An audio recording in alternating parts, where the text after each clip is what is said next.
L-allegat każ ta' korruzzjoni fil-proċess tal-privatizzazzjoni tal-faċilità ta' Superyachts kien sar pubbliku wara li tkellem fil-Parlament il-kap tal-Oppożizzjoni Joseph Muscat f'Mejju tas-sena l-oħra.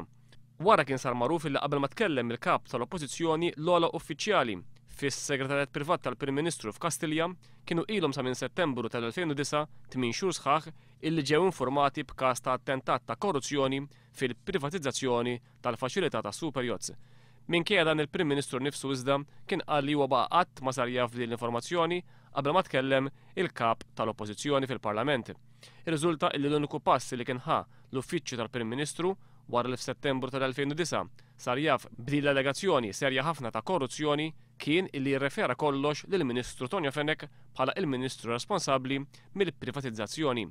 Tonio Fenech kien qal li huwa kien bagħat għal membri tal-unit tal-privatizzazzjoni biex ikellimhom u li dawn min-naħa tagħhom ċaħdu l-allegazzjonijiet ta' korruzzjoni.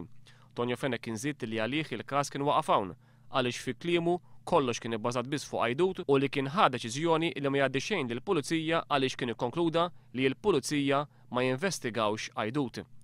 Għalhekk għal 9 xhur sħaħ il-Pulizija qatt ma kienu informati b'din l-allegazzjoni ta' korruzzjoni fl-ogħti ta' dan il-kuntratt la mill-Uffiċċju tal-Prim Ministru u lanqas minn Tonio Fenech.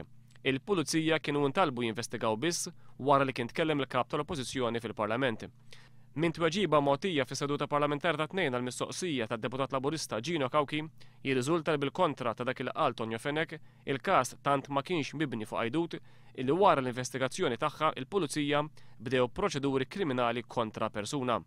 Sa mill-bidu l-Partit Laburista kien qal li dan il-każ juri in-nuqqas ta' rieda tal-Gvern ta' Lorenz Gonzi illi jiġġieled kontra l-korruzzjoni.